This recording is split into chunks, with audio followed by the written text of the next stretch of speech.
प्रिय सिंह राशि वालों, क्या आपके जीवन के अंदर कोई बहुत बड़ा रहस्यमय बदलाव होने वाला है या अब आप बहुत जल्दी आसमान की ऊंचाइयों को छूने वाले हो?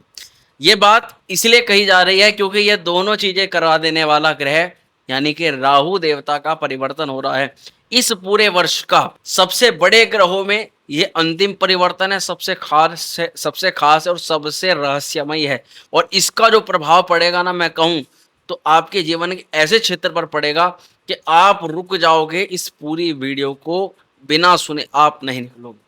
आपका वैवाहिक जीवन, आपका पार्टनरशिप, आपकी डेली इनकम, आपकी सामाजिक छवि पर इसका पूर्ण प्रभाव पड़ेगा। प्रिय जातकों, ये वीडियो सुनना और जानना इसलिए बहुत आवश्यक है क्योंकि हम कुछ गलतियां कर सकते हैं, कुछ मिस्टेक्स कर सकते हैं। और कभी-कभी जब राहु मिस्टेक्स करवाता है तो उसका बहुत बड़ा इम्पैक्ट पड़ता है। गलती छोटी होती है लेकिन कहते हैं कि गलती छोटी सी थी, असर बहुत बड़ा हो गया।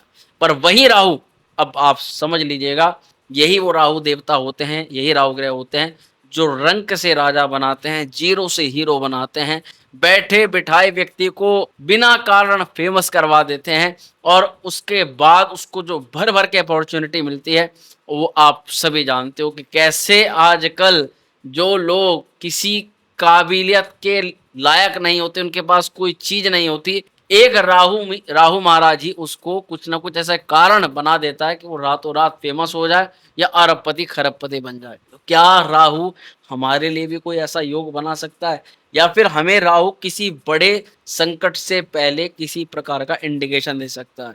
अब हमें पूरी जानकारी को विस्तार से समझना होगा। बिना देरी के सीधा अपने मेन टॉपिक पर आते हैं। प्रिय जातकों, राहु का राशि परिवर्तन है। पूरे 18 सालों के बाद ये आपके सप्तम भाव के अंदर गोचर कर रहा है।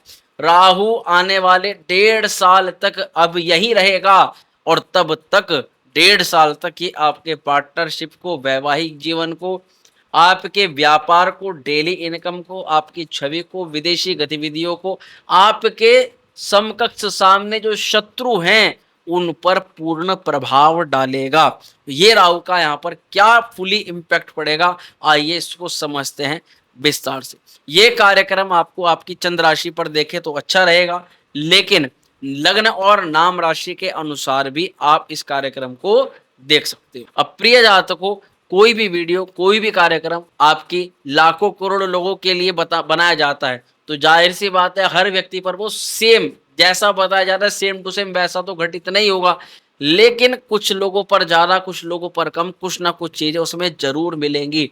इसीलिए आपकी सिचुएशन जैसी हो, आपकी परिस्थिति जैसी हो, हम बात बताने की कोशिश ऐसे ही करेंगे। आपकी परिस्थिति जैसी हो, आपको थोड़ा सा मेहनत करनी पड़ेगी समझने के लिए कि वो किस व्यक्ति के लिए कहाँ पर बात बोली जा रही है। अगर शादीशुदा के लिए बात बोली जा रही है तो जाहिर सी बात है जिसका विवाह नहीं हुआ उसके लिए बोली जा रही है। अविवाहित लोगों के लिए बोली जा रही तो समझना है कि भाई ऐसी बात शादीशुदा लोगों के लिए नहीं। तो इसी तरह से आपको भी थोड़ा सा, क्योंकि एक राशि के करोड़ों लाखों लोग मेल भी हैं, फीमेल भी हैं, शादीशुदा भी हैं, शादी वाले भी हैं, बिजनेस वाले भी हैं, नौकरी वाले भी हैं, जिसकी बात होगी वो समझ ही जाएगा। अब सीधा अपने टॉपिक पर आते हैं। कोई भी वीडियो, कोई भी कार्यक्रम हो चंद्र राशि के अनुसार देखनी चाहिए, लेकिन पूर्ण सटीकता केवल जन्म कुंडली बता सकती है। इसलिए वास्तविकता में अगर आप एक पॉइंट पर आना चाहते हो, एक विशेष पॉइंट पर आना चाहते हो कि राहु का गोचर आपके किस क्षेत्र पर प्रभाव डालेगा ही डालेगा, तब आप अपनी कुंडली के अनुसार ही इस गोचर को जान, अथवा एक जान लेने के लिए एक मार्गदर्शन के तौर पर आप इस वीडियो को सुन सकते हैं। वीडियो थोड़ी लंबी हो सकती है लेकिन इसमें आपको बहुत ज्यादा क्लियरिटी मिलने वाली। अब आते हैं अपने मेन टॉपिक पर। क्या हो रहा है, देखो राहु अब तक जिस भाव के अंदर थे अब वहां हमें थोड़ी सी चीजों को समझना हो। प्रिय जातकों, प्रिय सिंह राशि वालों, राहु पिछले 1.5 साल से अष्टम स्थान के अंदर गोचर कर रहा है। मैं आपसे थोड़ा सा पूछना चाहता हूं, ये 8वां घर बड़ा रहस्य है, बहुत जबरदस्त चीजों को दर्शाता है। क्या आपने 1.5 साल में नोटिस नहीं किया कि आपके जीवन के अंदर बार बार संकट आए हैं? क्या बार बार चुनौती आपने फेस नहीं करी है? क्या आपने परिस्थिति को अपने हाथ में आया हुआ और फिर उस परिस्थिति को यानी उस लाभ को आपने जैसे अपने हाथ से ही दूसरे को दे दिया या दूसरा व्यक्ति छीन करके ले गया? क्या आपने महसूस नहीं किया 1.5 साल में कि धोखाधड़ी करने वाले लोग आपके साथ हुए हैं? इनफैक्ट धोखाधड़ी हो भी गई है कई मामलों में। अगर आपका इष्ट देव या आपसे कुछ आपके अच्छा चाहने वाले आपके साथ ना होते, समझदारी आपने ना दिखाई होती, तो बहुत बड़े लेवल का कुछ जोखिम भी हो सकता था। क्या आपने महसूस नहीं किया कि सेविंग्स को लेकर के बहुत प्रताड़नाएं झेली हैं, पैसे को लेकर के, और अपने खुद के मान सम्मान पर आपने जो है हानि देखी है। यहाँ पर राहु का जो प्रकोप है वो 12वें घर पर भी रहा। क्या हॉस्पिटल, बीमारी, व्यर्थ की यात्राएं नहीं हुई हैं? क्या व्यर्थ का समय बर्बाद नहीं हुआ है? क्या ऐसे लोग नहीं मिले हैं जिन्होंने आपका टाइम भी वेस्ट किया, पैसा भी वेस्ट कराया, और आपको बर्बादी के रास्ते छोड़ने का कोई उन्होंने कसर नहीं छोड़ी? राहु की अष्टम स्थान के अंदर स्थिति किसी प्रकार की गुप्त चिंता, गुप्त बीमारी अथवा कोई गुप्त समस्या देने का कारण बनती है। यहाँ तक कि अगर बहुत ज़्यादा कुंडली के अंदर ग्रहों की स्थिति खराब हो तो ये कोर्ट कचहरी, मुकदमा, बड़ा संकट, किसी दुर्घटना, एक्सीडेंट अथवा कोई बड़ी चोट चपेट का भी संकेत देती है। प्रिय जातकों, 1.5 साल तक राहु की अष्टम स्थान के अंदर की स्थिति इन सभी चीजों के लिए बिल्कुल शुभ नहीं थी। और सिंह राशि पर क्या लगाते हैं राहु मिलकर? ग्रहण लगाते हैं। राहु की ऐसी परिस्थिति में ना जाने आपने कैसे कैसे पापड़ नहीं बेले होंगे, लेकिन एक तरफ अब जहां शनिदेव की ढैया आपकी राशि पर प्रारंभ हुई है, वहीं पर अब ये राहु चुनौती, संकट, कहीं ना कहीं गुप्त बीमारी, गुप्त चीजें, गुप्त चिंताओं से निकल करके सब 7th हाउस के अंदर, सप्तम भाव में, और शनि की ही मूल त्रिकोण राशि में प्रवेश कर रहा है। अपने आप में एक बहुत बड़ी राहत है सिंह राशि वालों के लिए, बहुत बड़ी चिंताओं से बाहर निकलने का एक संकेत है। अब हमें यहाँ पर यही समझना है कि कौन सी गलती रिपीट नहीं करनी है, अब कौन से लाभ दे सकता है, और अगर राहु से कोई बचाव रखना है तो वो क्या है। वो राहु का इम्पैक्ट एक ये कहेंगे हम कि 50 to 60% हट जाएगा, लेकिन 40% फिर भी रहेगा। अब ये अपना में एक बहुत बड़ी बात है, क्यों समझना इस बात। राहु भले ही अष्टम स्थान से निकल गया, लेकिन राहु सप्तम में आएगा और राहु की 7वीं दृष्टि सीधा सीधा आपकी राशि पर पड़ी। भ्रमित कर सकता है, भ्रम के अंदर जाल डाल सकता है। कहाँ और कैसे भ्रमित कर सकता है सब कुछ बताएंगे, तो आपको ये वीडियो पूरी सुननी है, क्योंकि जो काम की चीजें होती हैं वही सब कुछ कोई नहीं बताया। पिछली चीजें जितनी भी मैंने बताई, अगर आपने उसमें कोई पॉइंट नोट करे हो तो आप जरूर वीडियो के कमेंट में अपनी प्रतिक्रिया शेयर कर सकते हैं, और आपके साथ पिछले 1.5 साल में कौन सी घटना, कौन सी परेशानी सबसे ज्यादा हुई है, उसको भी आप मेंशन कर सकते हो। चलिए अब सिंह राशि के जातकों को पूरी चीजों को समझते हैं। देखो, सप्तम भाव जिसमें राहु आ रहा है, ये भाव जीवन साथी का है, साझेदारी का है, पार्टनरशिप का है, डेली इनकम का है, हवाई यात्रा का भी है, व्यापारिक संबंधों का भी है, और खुले हुए शत्रुओं का भी। जो शत्रु हमारे सामने, जो हमें पता है जिनके बारे में, जैसे कोई रोग है, सपोज करके चलना, तो रोग भी हमारा एक शत्रु ही है, और वो रोग हमारे सामने है तो हमें पता है अब उस रोग को समाप्त करने पर हमें बहुत बहुत ध्यान देना पड़ेगा। कहते हैं समय रहते अगर आपने शत्रु को या अपनी परिस्थिति को वीक नहीं बनाया तो एक समय के बाद वो आपको वीक कर देंगे। इसलिए कभी भी कहते हैं, कभी भी किसी को छोटा नहीं समझना चाहिए, चाहे वो परिस्थिति, चाहे कोई शत्रु, उसको कमजोर नहीं समझना चाहिए, क्योंकि जब उसका समय आता है तो फिर वो अपनी तरफ से कोई भी रियायत हमारे ऊपर नहीं करता। सिंह राशि के लिए राहु का गोचर रिश्तों पर, साझेदारी पर और पब्लिक इमेज पर बड़ा प्रभाव डालेगा। जीवन साथी से संबंधों में नई समझदारी हो सकती है, लेकिन कोई चुनौतीपूर्ण व्यवहार भी आप अपने पार्टनर की ओर से देख सकते हो। व्यापारिक साझेदारी में बड़े मौके आ सकते हैं, लेकिन जोखिम भी बना हुआ रहेगा।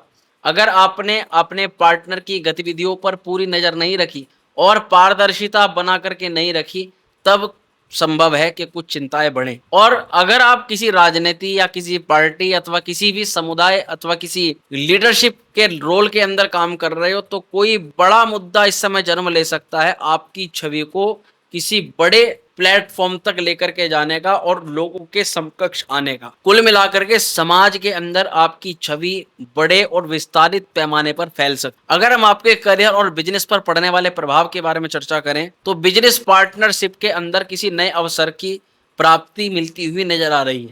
जैसे किसी बहुत बड़े प्लेटफॉर्म से जुड़ना, किसी बड़े व्यक्ति के साथ काम करना है, अपने जीवन का कोई सबसे बड़ा प्रोजेक्ट इस दौरान सफल बना। लेकिन ध्यान रखना, लोग बहुत मिलेंगे, धोखेबाजों की संख्या भी अभी रहेगी। पहले धोखेबाज ज्यादा थे, लेकिन अब थोड़े कम हो जाएंगे, क्योंकि अब आप पहचानने भी लगे हो। लेकिन राहु की दृष्टि आपको लालच में अंधा कर सकती है।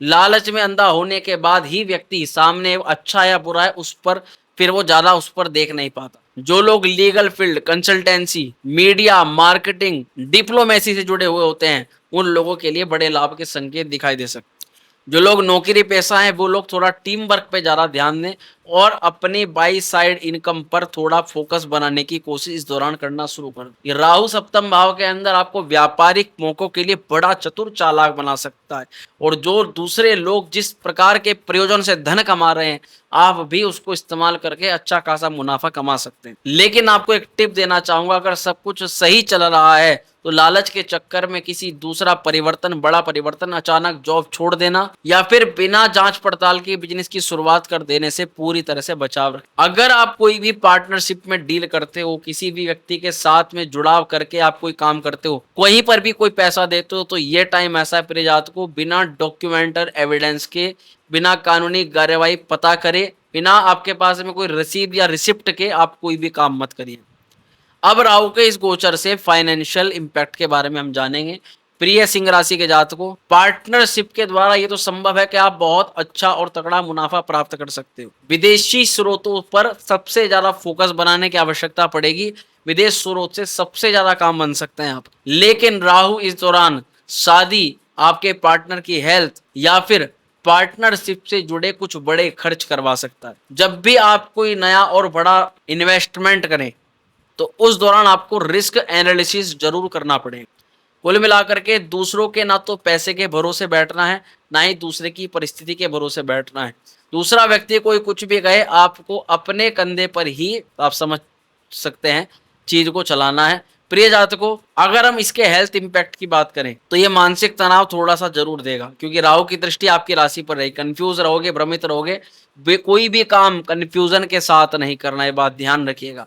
क्लैरिटी मिलने के बाद ही काम को करना है। जहां आपको लगता है आप कंफ्यूज हो गए हो, यहाँ पर क्या हो सकता है, तो वहां पर आप लक के बेस पर मत रहिएगा, ये मैं आपको समझाना चाहूँ। क्योंकि राहु को अगर भ्रमित करके आपने चल दिया और लक के बेस पर आपने करा, बहुत संभव है ये राहु आपको नुकसान की तरफ पहले लेकर जाए। तो मानसिक तनाव, हाई ब्लड प्रेशर की दिक्कत थोड़ी सी देखी जा सकती, और यहाँ पर जीवन साथी के स्वास्थ्य को भी नजरअंदाज नहीं करना है। आपके लिए हेल्थ टिप और आपके पार्टनर के लिए हेल्थ टिप ये रहेगी कि डेली मेडिटेशन करना है, रिलैक्सेशन थेरेपी अपनानी है, और अपने परिवार के साथ समय बिताने का काम करना है। प्रिय जातकों, अगर आपके रिलेशनशिप पर पड़ने वाले प्रभाव के बारे में बात करें तो देखो, राहु संभवतः थोड़ा अलगाव कराता है, थोड़ी परेशानी समझने में, अंडरस्टैंडिंग में दिक्कत कराता है, छोटे छोटे मुद्दों को बड़ा प्रारूप दे देता है, और ये वो अवस्था रहती है जिसको बहुत प्यार से टैकल करना है, किसी डिसीजन पर नहीं आना है। अगर थोड़ी मोटी लड़ाई हुई तो ये नहीं कि आप घर भाग गए या अपने पार्टनर को बहुत कुछ कड़वा कह दिया, बल्कि बहुत समझदारी से, थोड़ी लड़ाई होने के बाद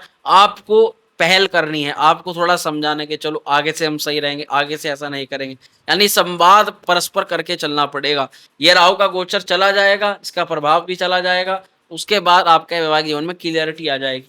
लेकिन संभवतः प्रैक्टिकली हमने ये देखा है कि जब जब राहु जो है सप्तम में गोचर करता है, लोग समझदारी को एक तरफ धर देते हैं और राहु के प्रभाव में पूरी तरह आ जाते हैं। नतीजा ये निकल जाता है कि डाइवोर्स हो जाता है, तलाक हो जाता है, दोनों संबंध अच्छे खासे जो टाइम निकाल करके बाद में सही हो सकते थे, बढ़िया रह सकते थे, उस समय फ्रेम पर वो अपना पूरा जीवन खराब कर लेते। सबसे ज्यादा खराब वहां पर होती है बच्चों की स्थिति, क्योंकि खुद तो वे जैसा करना होता है कर लेते हैं, लेकिन सबसे बड़ी चोट जो है वो ऐसी अवस्था में बच्चों को प्राप्त होती है। तो कुल मिलाकर के जिन जातकों की शादी हो रखी है वो अपने लाइफ के अंदर पारदर्शिता बना करके रखें।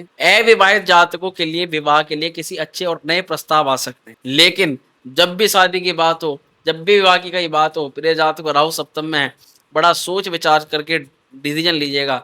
ये मत हर बार ये मत सोचिएगा कि यहाँ देखो, राहु दो तरह से काम करवा सकता है। पहला तो है कि आपको बहुत ज्यादा कंफ्यूज करके रखेगा, रिश्ता भी अच्छा आ रहा है, सारी चीजें बढ़िया लग रही हैं, उसके बाद में कोई एक डाउट डाल देगा मन में, अब आप सोचोगे भाई ये तो कमी है, ये तो इसमें हमें नहीं मिल रही, तो आप छोड़ दोगे। एक बहुत ज्यादा क्या करेगा कि इतनी इच्छा बढ़ा देगा, इतनी इच्छा बढ़ा देगा, अगर ये छोटी सी भी कमी है तो नहीं करेंगे, ये भी कमी है तो नहीं करेंगे, या फिर गलत संबंध जुड़वाएगा। ऐसे लोग, अगर हमें थोड़ी बहुत, हम कह रहे हैं अपने अंदर कमियां मान करके हम कहीं पर भी हाँ करते, हम कर रहे हैं, ऐसी अवस्था में गलत रिलेशन जुड़वा सकता है। तो यानी कि बहुत ज्यादा गहराई में भी नहीं घुसना है, और ऐसा भी नहीं है कि अपने आप को बहुत ज्यादा अपने छोटा मान लेना है। तो अपने समकक्ष जैसे रिश्तों पर ज्यादा फोकस बनाना है, और रिश्तों को थोड़ा सा छान छान करिए, आपको काम करना पड़ेगा। कि आज का हाल आपको पता ही है, शादी को लेकर के कितनी बड़ी समस्याएं पैदा हो रही हैं लोगों के बीच। एडवाइस आपको ये देंगे कि सुने ज़्यादा और बोले कम। हर बात का जवाब तुरंत ना दें, थोड़ा धैर्य रखें और समय परिस्थिति को देख कर के जवाब। अब राहु की इस परिस्थिति से बाहर निकलने के लिए या फिर राहु के नेगेटिव इम्पैक्ट से बचने के लिए क्या उपाय करने हैं? राहु का बीज मंत्र करें, ओम राम ह्रीम भ्रूम सह राहवे नमः। हर बुधवार को हरे सब्जियां, हरे रंग के वस्त्र का दान करें। जितना हो सके भगवान श्री गणेश की पूजा आराधना करें। ओम गंगणपते नमः मंत्र का जाप। किसी गरीब को छतरी, छाता या इलेक्ट्रॉनिक आइटम का दान कर सकते हैं। अब जो शुरुआत में हमने आपको बताया था कि राहु आपकी राशि को देखेगा तो भ्रमित करेगा, तो कैसे भ्रमित कर सकता है? आप महसूस करो, अगर आप बार-बार कल आपके साथ में रहने वाले लोगों पर शक कर रहे हो, तो आपको राहु भ्रमित कर रहा है। अगर आप बार-बार बहुत सारी बातें छुपा रहे हो और कुछ गलत कर रहे हो और उस गलत के बारे में फिर आप बता नहीं रहे हो, क्योंकि गलत चीज़ के बारे में कोई बताता ही नहीं है, तो राहु आपको एक भ्रम की तरफ लेकर के जा रहा है। पार्टनरशिप के बीच में अगर आपकी ईगो आ रही है, घमंड आ रही है या फिर आप लालच के वशीभूत हो, कई बहुत सारी चीज़ें आप छुपाना शुरू कर रहे हो, तो ये राहु अब आपको भ्रमित कर रहा है, समझ जाना चाहिए और इस चीज़ को वहीं पर आपको सॉल्व करना चाहिए। एक मुझे सब पता है, मुझसे होशियार कोई नहीं है और ज़्यादा तुम होशियार बनने की कोशिश ना करो। इस तरह के शब्द बोलना, ये राहु भ्रमित कर रहा है, ऐसे संकेत मिल रहे हैं। प्रिय जातकों, अब राहु जैसा भी है, लेकिन इस दौरान हमें कुछ गलतियां भूलकर भी नहीं करनी है। सबसे पहले किसी से भी झूठे वादे नहीं करने। सबकी नज़र में अपने आप को बड़ा नहीं दिखाना है, बल्कि छोटा बन के रहना है। बात कह रहा हूं लेकिन बड़ी गहरी बात। पति पत्नी के संबंध या बिजनेस पार्टनर को नजरअंदाज नहीं करना है। दोनों ही हमारे लिए बहुत महत्वपूर्ण है इस दौरान। रिश्तों में ट्रांसपेरेंसी बना करके रखनी है। अब वो चीजें जो हमें राहु के इस गोचर के दौरान करनी ही करनी है। अगर आप कोई पार्टनरशिप का काम कर रहे हो तो पूरी डिटेल पढ़ो और वकील से सारा काम दस्तावेज बनवाओ। पूरा पक्का काम करा करके आप पार्टनरशिप का काम शुरू करो। रिश्तों में, रिलेशन में आप पर्सनल या बाहर कुछ भी कर रहे हो, थोड़ी थोड़ी जानकारी आप अपने पार्टनर के साथ साझा करो, ताकि उसको ये ना लगे कि आप उससे कोई भी चीज़ छुपा रहे हो। और जो चीज़ आपको लगती है कि यहाँ पर छुपा लेनी चाहिए, इससे चीज़ें खराब हो सकती है, वो छुपाना, लेकिन कुछ चीज़ें शेयर करना, ताकि कभी आपके पार्टनर को ये चीज़ समझ में ही ना आए या उसको ये ना लगे कि आप उससे कोई चीज़ छुपा सकते। जॉइंट डिसीजन लेने से राहु टेम हो जाता है, इसलिए जहाँ आप कन्फ्यूज हो रहे हो वहाँ किसी की सलाह ले लो जो आपसे बहुत ज़्यादा जुड़ाव रखता है, आपका अच्छा चाहता है। हेल्थ को लेकर इतना कहेंगे कि सेक्सुअल प्रॉब्लम कभी-कभी यहाँ पर राहु दे देते हैं, ध्यान रखें। किडनी या फिर लोअर एब्डोमेन में थोड़ी बहुत समस्या लगती है। अगर डॉक्टर बताता है कि स्टोन की कुछ दिक्कत लग रही है, दर्द हो रहा है बार-बार, टॉयलेट संबंधित कुछ प्रॉब्लम आ रही है, तो डॉक्टर को तुरंत दिखा सकते हैं। अनिद्रा, एंजाइटी, इमोशनल इम्बैलेंस की थोड़ी संभावना यहाँ पर ज़रूर देखी जा सकती है। थोड़ा कहते हैं ना कि पार्टनर सब जगह से सुख मिल रहा है, लेकिन घर परिवार से थोड़ा-सा महसूस हो रही है चीज़ें, तो वहाँ दुःख बढ़ रहा है। तो ऐसी अवस्था में ज़्यादा एक्सपेक्ट ना करें। राहु सप्तम में होता है, व्यक्ति बहुत एक्सपेक्ट करता है अपने पार्टनर और उसके दुःख का कारण बनता है। क्योंकि आप बहुत एक्सपेक्ट करोगे, सामने वाला उस चीज़ को समझेगा ही नहीं और फिर वहाँ से दुःख बढ़ेगा। यदि विवाह में, आपकी मैरिज में कोई दिक्कत है, तो सीधा इम्पैक्ट आपकी हेल्थ पर भी पड़ना ही पड़ना है। तो प्रिय जातकों, ये कुछ उपाय और भी बता देते हैं आपको। शुक्रवार को सफ़ेद वस्त्र का दान कर सकते हो आप, और भगवान शिव, माता पार्वती की पूजा आप ज़रूर करिएगा। पति पत्नी के साथ, जोड़े के साथ करेंगे, बहुत अच्छा रहेगा। और अगर आप बिजनेसमैन हो तो आप अपने बिजनेस पार्टनर के साथ गणपति भगवान की पूजा इस दौरान जरूर करिएगा। दोनों में संबंध अच्छा रहेगा। जितना पति पत्नी का संबंध जरूरी है, इसलिए उतना ही पार्टनरशिप में आपके पार्टनर के साथ आपका बिजनेस का संबंध बहुत ज़्यादा जरूरी। स्वस्थ रहे जातकों, खुश रहे। मिलते हैं अगली वीडियो में, तब तक के लिए हर हर